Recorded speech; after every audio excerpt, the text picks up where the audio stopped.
Hello guys! Welcome to your 4th Python Tagalog tutorial. My name is Mark.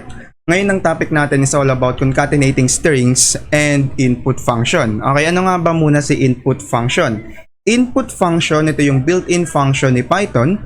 Okay, so ano ba yung ginagawa ng input function na to? Input function, ito yung ginagamit natin upang malaman natin yung datas ng user natin. Okay, datas like for example, yung pangalan nila, yung gender nila, yung age nila, email addresses, mga ganun. Okay, so for example, sa program natin, gusto natin malaman yung first name ng user natin. So for example, ganito. Gagawa tayo ng variable na first name, name. Then, gagamit tayo ng input function ngayon dito. So input, okay. Tapos dito sa parenthesis, dito sa loob ng parenthesis, dito natin ilalagay yung gusto nating sabihin sa user natin. Okay, so for example, enter your first name. Okay.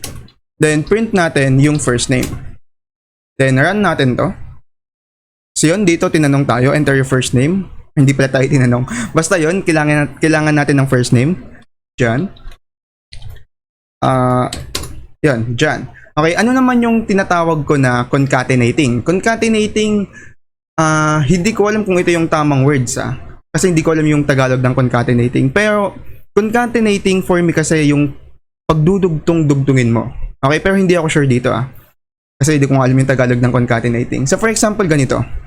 Mag-hello tayo kay John. Then let's say hello.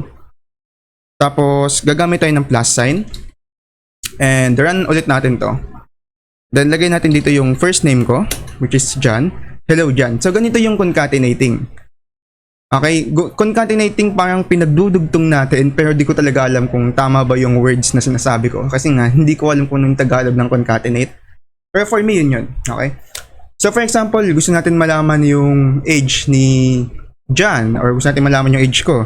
For example, age is equal to input, enter your age. Your age. Okay? Then, gawa tayo ng sentence. Like, for example, hello, my name is, then first name John plus hello, my name is John. Tapos I am